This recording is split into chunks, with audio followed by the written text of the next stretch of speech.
punto de comenzar. Por favor, toma tu asiento. Sigue disfrutando junto a Aquarius, nuestra bebida oficial. Y no te olvides de compartir la experiencia en nuestras redes sociales en @estacionpodcast. Más información en Bienvenidos a la cuarta edición de Estación Podcast, el Festival Iberoamericano de Creación Sonora que convierte a Madrid en la capital mundial del podcast en español. ¿Cómo andan? Bienvenidos a esta mesa que hemos dado a llamar ¿Qué hacen unos suecos invirtiendo en podcast latinoamericano?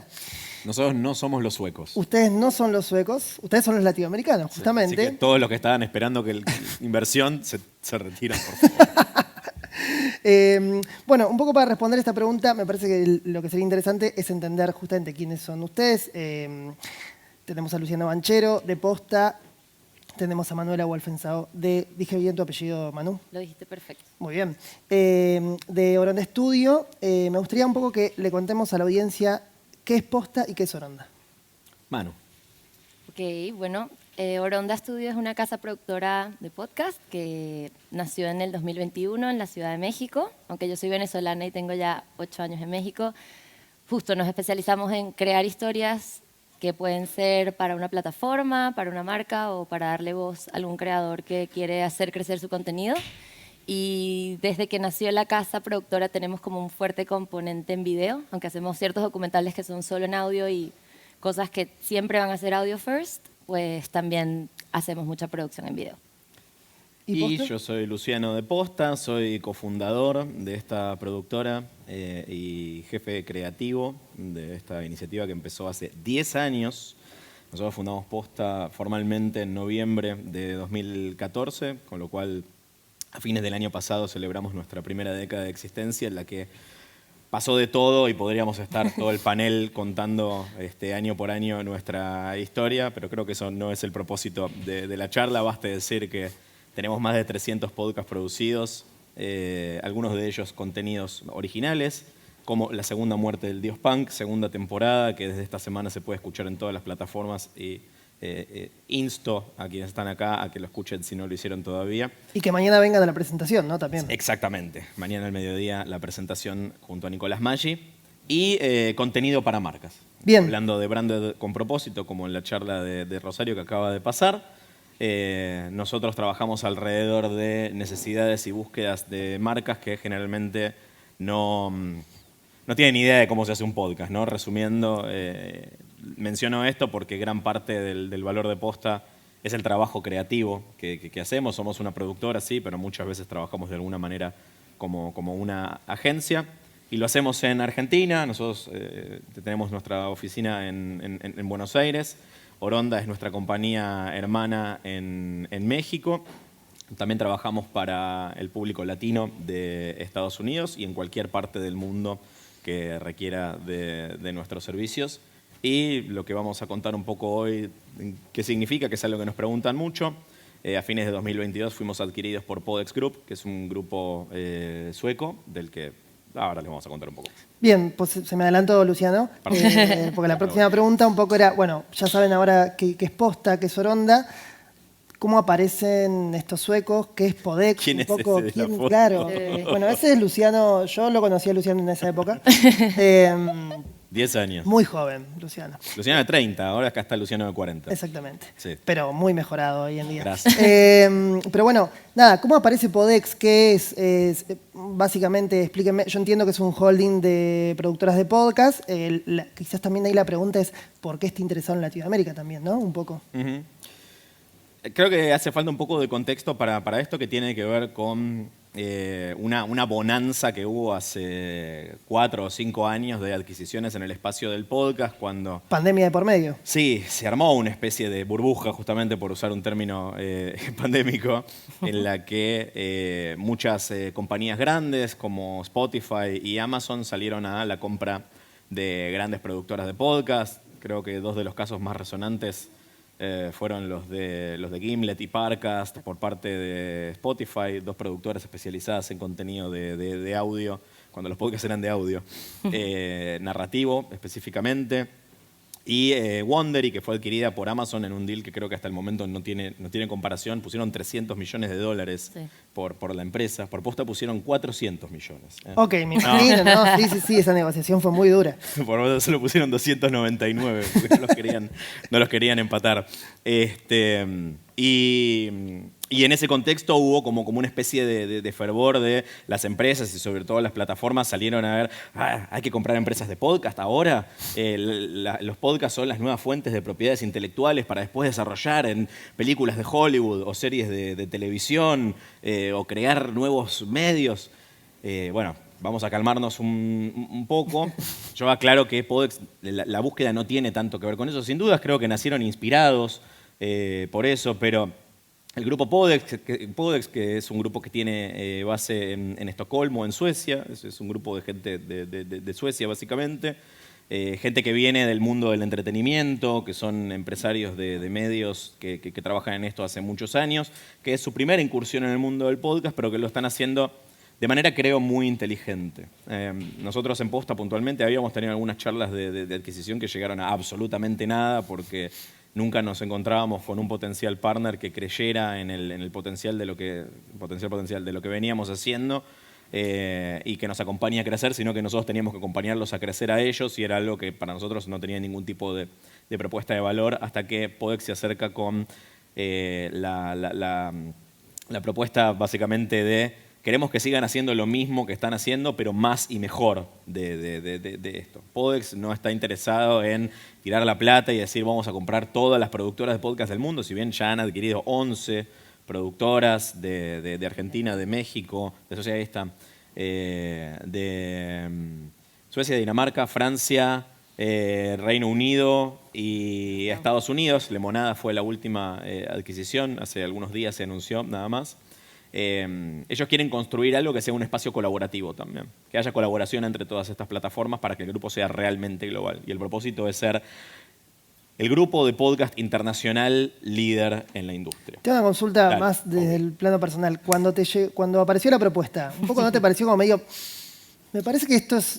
¿Viste esos mails spam? Tipo, esto me parece que es una mentira. Cuando apareció la propuesta estaba de vacaciones con mi familia y me llegó un mail de una persona que ya no está en el grupo, que se llama Harris Whitbeck, que era parte de Podex América Latina. Era el encargado de buscar a las empresas, las potenciales adquisiciones en América Latina. Y el mail básicamente era: hola, gente de Posta, somos Podex, un nuevo grupo que está interesado en invertir en empresas de podcast en el mundo y específicamente en América Latina. Yo, siendo de Argentina, donde no pasan esas cosas, Exacto. dije, ¡ja! Esta es la del príncipe rumano. Exacto, Lorenzo, es que Lorenzo. pensaba en eso, tipo, ven a casarte con mi hija y gana $14 millones. Sí. Este es mi CBU. Así que borré el mail sin darle demasiada importancia. Por suerte tengo socios y mis socios sí tuvieron la llamada. Y mi socio a los días me dijo, tenemos que hablar. Acabamos de tener la llamada que estuvimos esperando desde el día 1. Wow. Y ahí comenzaron las conversaciones. Bien. Manu, ¿cómo fue? Lo tuyo es un poquito más reciente. Mi caso es reciente y también me parece emocionante que el grupo es reciente. O sea, es importante que sepan que Podex tiene 4 años, ¿no? Apenas. Sí. Y en 4 años, como que venimos justo de Londres de la reunión con todos los otros directores de las otras compañías y sí se siente como gente que es productora de contenidos. Entonces eso también es muy emocionante, ¿no? Porque a mí lo que me intimidaba era, bueno, ahora trabajo en Procter & Gamble. Claro. ¿Sabes? Como esta cosa de nosotros venimos todos de producir historias porque queremos contar historias y el grupo viene también de allí. O sea, Patrick, que es el CEO global, es una persona que lo que hizo fue televisión toda su vida y no quiere que tú hagas un exit, no es como por dinero, es más como hacia dónde apuntamos y de hecho ahorita el grupo está apuntando mucho como a la propiedad intelectual que cada quien le quiera apostar en su región. Entonces eso es como lo primero que me parece importante decir sobre Podex. Y en mi caso fue súper chill porque fue en persona todo, fue un café muy tranquilo con el socio Juan. Que también es de Posta, y Simon, que está basado en Guatemala, y fue como para hablar de cómo veíamos la industria. No me dijeron que me estaban Sondeando. pillando para nada, y yo, ay, qué bueno, otro nerd que quiere hablar de podcast como yo. Y que eso no pasa tanto, ¿no? Como que para mí el email era aún más raro, era, ¿quieres hablar sobre la industria? Y yo, sí. Y nada, empezamos a tener conversaciones y muy pronto me dijeron, mira, México es un mercado súper importante para nosotros, está creciendo, o sea, masivamente, y nos encantaría, si te quieres sumar al grupo, y bueno, ustedes, no sé si alguien aquí ha estado como en ese tipo de negociaciones, pero son larguísimas. Ok. Y complejas. Y a partir de eso, bueno, un poco se da este vínculo entre Posta y Oronda. Sí, justo. Entendiendo o no, obviamente Posta viendo el potencial, no solo el potencial, sino el presente latinoamericano de crecimiento que tiene México y además a veces pareciera que no tiene límite, ¿no? Es realmente el mercado más importante de Latinoamérica. ¿Cómo está funcionando esa colaboración? Es la pregunta incómoda esta, ¿no? Porque digo, no, ahora de golpe Luciana dice, la verdad, muy mal. No lo soporto. La verdad, infumable, Manu. Pero cuéntenme, ¿en qué estás trabajando juntos? También un poco cómo funciona esa dinámica, ¿no? De dos países distintos, dos culturas distintas, empezar a armar una metodología de trabajo, ¿no? Entre dos países y ver cómo funciona eso. Desde Posta hace tiempo, desde que hicimos nuestro primer podcast para México, que fue Nada que ver con Netflix, Nada que ver es el nombre del podcast, estábamos pensando cómo constituirnos realmente porque en ese país, porque fue la verdad una oportunidad que no queríamos que fuese algo aislado, que nos llaman y apuestan a nosotros y nosotros tenemos que armar un equipo ahí y cuando se termina tenés que desarmarlo y esperar al próximo proyecto, sino que sea algo que sea recurrente, que realmente nosotros pudiésemos llevarle al público y a las marcas de México lo que les estábamos llevando en Argentina. Ese fue un caso en el que, nada, justo fue post-pandemia y en ese momento se rompieron completamente las barreras, ¿no? Entonces, como se hacía todo remoto, no importaba en qué parte del mundo estuvieras.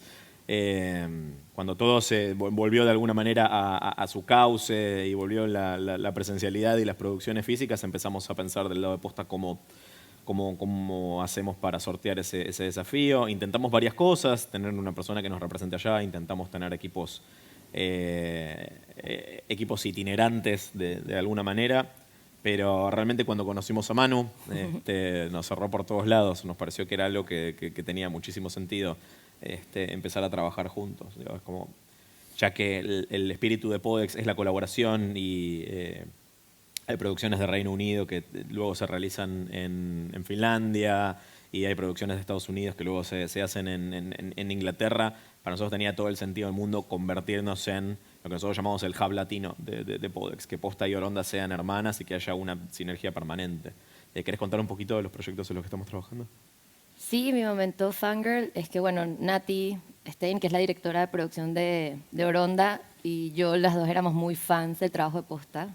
Pero es verdad, ustedes son pioneros en la región, ¿no? Tenían ya 10 años haciendo muchos shows que decíamos, wow, qué buena calidad o qué inteligente esta manera de resolverla. Entonces fue como, ok, esto también es un match que viene bien como con nuestros principios como productores. Y bueno, ahorita estamos colaborando en un show que se llama Enigmas sin resolver. Terror, México es el principal consumidor de horror del mundo, por si no lo sabían. Sí. Y contenido de horror también. Y contenido de todo lo que sea true crime, apariciones, fantasmas, extraterrestres. Somos muy fans, aunque yo soy venezolana y tengo 9 años en México, ya me siento un poco mexicana. Y también estamos trabajando en un show para Vogue, que bueno, está por estrenarse ¿es la segunda o la tercera temporada? La segunda temporada de Vogue On, que sale Vogue On. la primera semana de junio. Claro, me acuerdo la campaña de lanzamiento que hicieron con Apple Podcast, que fue súper fuerte y la verdad que es un podcast súper interesante. Además, interesante que Vogue para mí, se haya jugado a hacer ese tipo de producciones.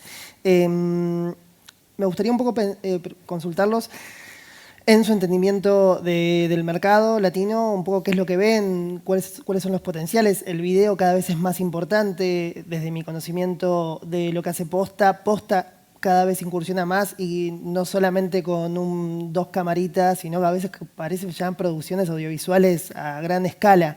Un poco cómo ven eso y desde qué lugar, sin perder, imagino también, te conozco, con Luciano somos, además de colegas, amigos, sé que te interesa lo narrativo, entonces a veces hay una dificultad también, ¿no? Cuando empezás a incluir la cámara, un poco qué es lo que ven.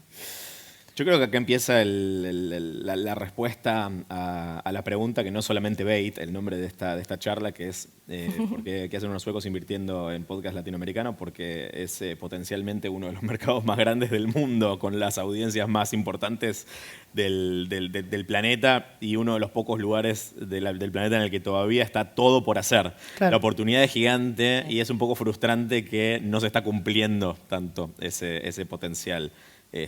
Así que la búsqueda de Podex creo que tiene que ver con... es un poco raro, bueno, justo encontrar una productora en Argentina que trabajaba para distintos países, pero no hay tanto de eso. Y si bien el crecimiento de escuchas en Argentina es sostenido, yo creo que hay un poco de desamparo hacia los creadores, ¿no? Me parece que si bien la plataforma que quedó ahí, que es Spotify, está haciendo un buen trabajo de apoyo a los talentos que producen podcasts, y hay un montón de podcasts independientes que están encontrando impulso en la visibilidad y las herramientas que le da la plataforma.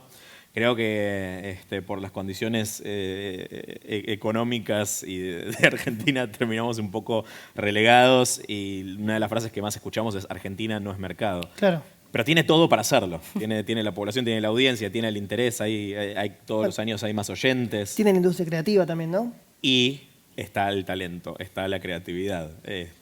Entonces me parece que la respuesta viene un poco por ese lado. Manu, vos que sos del primer mundo. Bueno, justo teníamos como este dato que no es pequeño, ¿no? Es como de todos los lugares del planeta donde Spotify tiene oficinas, la primera edición de los Spotify Podcast Awards se va a celebrar el 4 de junio en Ciudad de México. Entonces esto habla un poco del tamaño, ¿no? En México ahorita ya superamos este año a Estados Unidos y Canadá en escucha. Bueno, en México no, en LATAM completo, que eso es algo que también me parece hermoso, que la mayoría hablamos español y con Brasil hay cercanías. En tu cara, Canadá. En tu cara, Canadá, USA. Pero ya México es líder en audiencia y número de producciones y son de altísima calidad. Y bueno, aquí había un dato como también muy bonito de Argentina, que es uno de los países con más crecimiento de audiencia, pero para 2027, LATAM, en México vamos a hacer 47 millones de escuchas, que acabo de escuchar que aquí en España son 21. O sea, entonces es como... Bueno, es un mercado que sigue creciendo, donde mucha gente lo ha hecho desde la independencia y grabarse en su casa, ¿no? Así en el closet casi, y cada vez se están profesionalizando más. Y sobre todo creo yo que lo bonito del mercado mexicano es que es como genera mucha comunidad. O sea, México no es solo con el podcasting, es el lugar donde la gente es fan del K-pop y son los más fans del K-pop. O sea, es como un lugar donde de verdad lo que se siembra, si es un contenido hecho con el cariño y la dedicación que requiere hacer contenido, porque creo que de eso va un buen podcast, ¿no? Genera mucho engagement y mucha comunidad. Y un ejemplo claro también fue, no se ha hecho en otra ciudad, pero Spotify hizo los live podcast sessions, que fueron giras en las que Open Coming Talent los llamaban y llenaban el Lunario y hacían sold out. El Lunario no es un venue tan grande, pero es un venue muy importante de la Ciudad de México, y la gente estaba feliz como de ser parte de esta experiencia en vivo de su show favorito. Entonces, bueno, creo yo que definitivamente México es un mercado para seguirle la pista. Sin duda. Pero también para pensar en cómo se habla de Latinoamérica como consumidores de podcast, ¿no? Porque a mí me impresiona, por ejemplo, tengo yo como venezolana viviendo en México, amigos que son fanáticos de unos podcasts venezolanos que yo digo, pero eso es demasiado nicho. O sea, ¿cómo un mexicano va a entender este chiste tan caraqueño? Y no, son fans que giran y por todo México y llenan venues. Entonces... Manu, pensaba, mientras que te escuchaba, Sí. ¿Cómo funciona? O sea, si además gran parte del potencial del mercado mexicano no es también el público hispanohablante norteamericano, ¿no? Sí, y hay muchísimos shows que monetizan y su fuerza de monetización está justamente en US Hispanics. De hecho, Posta tiene la alianza con Univision y es súper consumido. O sea, por ejemplo, nosotros haciendo La Última Trinchera, que es un podcast para gente de más de 60 años con dos leyendas de la comedia en México, Andrés Bustamante y Trino Camacho, nuestra segunda audiencia estaba completamente en Estados Unidos y eran migrantes mexicanos que de más de 60 y consumían el podcast allá. Entonces, bueno... Claro, en Estados Unidos particularmente lo que sucede es que es un público que se quiere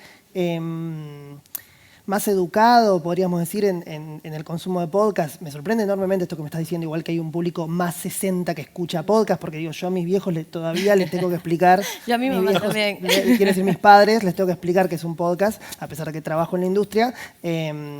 Entonces digo, me sorprende enormemente, bueno, tiene que ver con eso, ¿no? Que es un público que ya desde la radio estaba acostumbrado a escuchar algún tipo de historias capaz que esa migración al podcast no fue tan difícil. Creo que en este caso tiene que ver con los talentos, porque son dos personas que crecieron con estas audiencias, entonces a donde vayan los persiguen. Genial. Que eso también es muy lindo, ¿no? Cómo podemos crear más contenidos.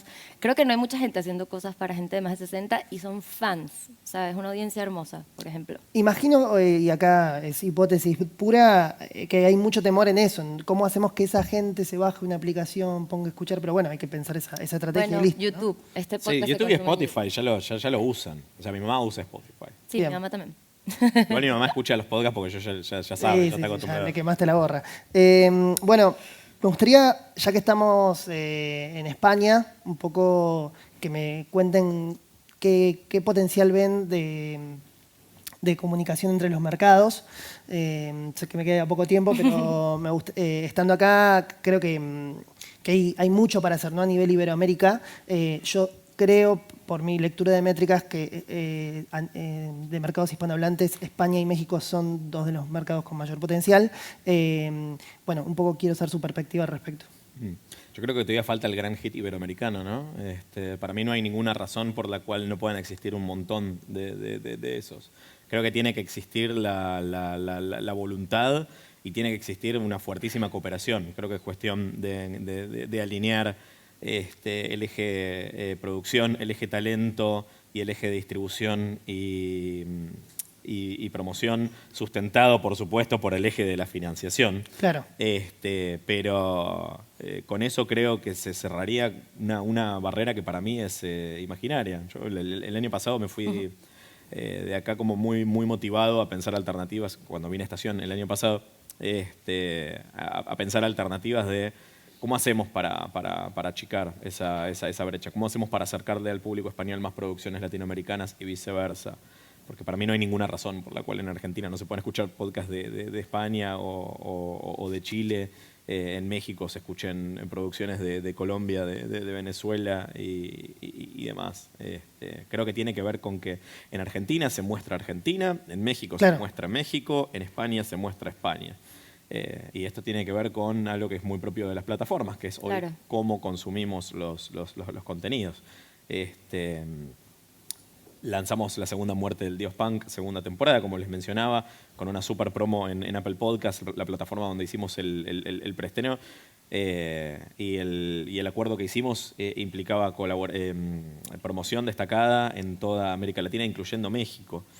Y el 25% de la audiencia vino de México. Es increíble. Más audiencia en esa México que en Argentina. Esa métrica fue muy loca. Entonces me parece que hay un punto ahí en que hay que encontrar oportunidades de colaboración en cuanto a la promoción, obviamente a la financiación, pero también en mostrar, en darle visibilidad a estos contenidos. Así que me parece que tiene sentido que nos pongamos a trabajar en eso. Ya trabajando entre nosotros, sumando una pata española, me parece que encontraremos la forma de cerrar la brecha.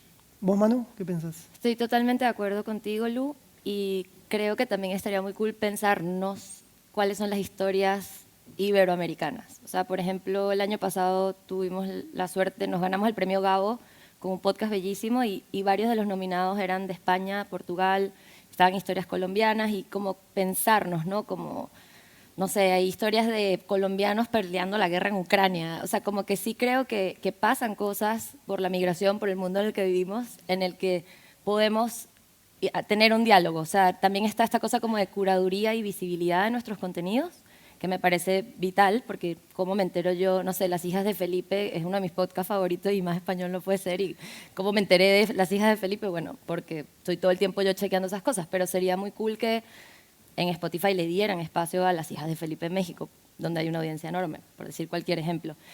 Creo que ese es un ala y el otra es esta, como de qué historias resuenan desde Buenos Aires hasta Madrid.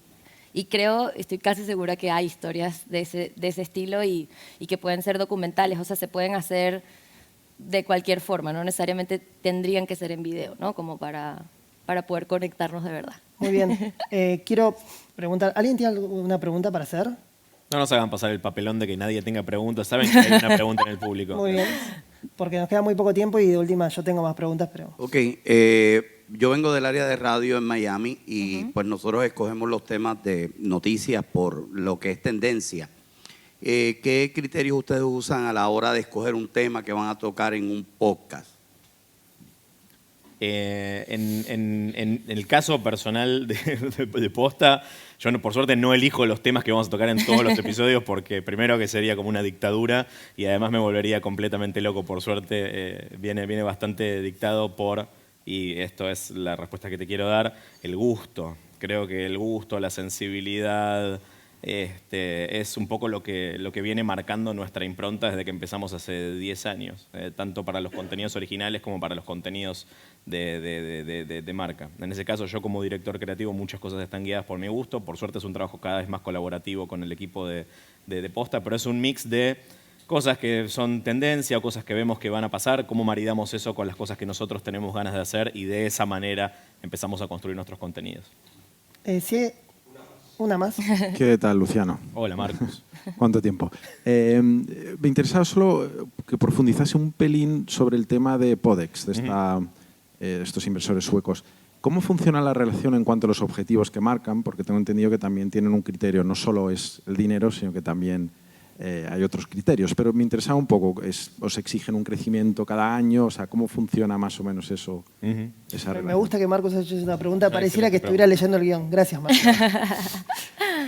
Idealmente nos exigen un crecimiento cada año porque es lo que se espera de todas las productoras, porque es lo que se espera del crecimiento de Podex. Por suerte es algo que está pasando. Las productoras están creciendo y Podex como grupo está creciendo exponencialmente en un contexto donde no todo crece.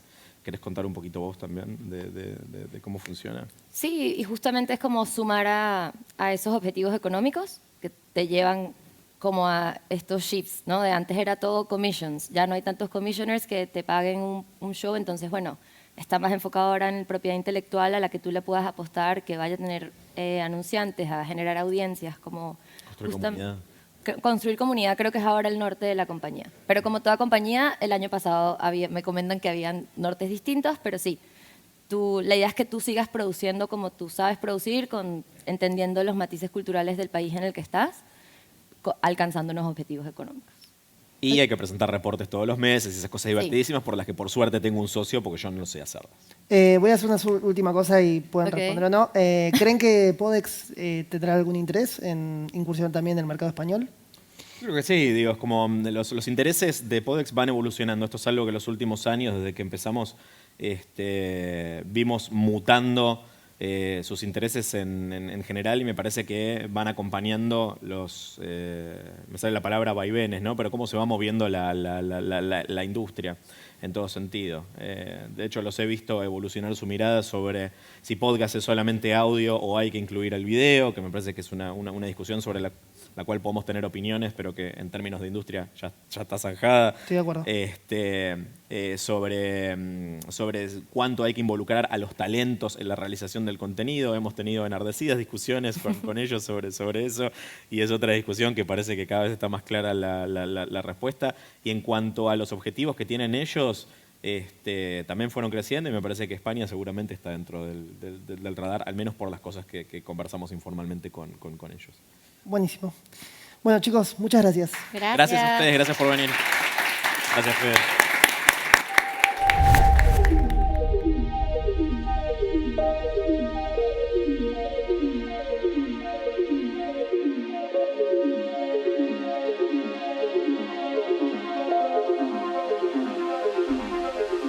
Muchas gracias por haber asistido a la 4ª edición de Estación Podcast, el Festival Iberoamericano de Creación Sonora, que convierte a Madrid en la capital mundial del podcast en español.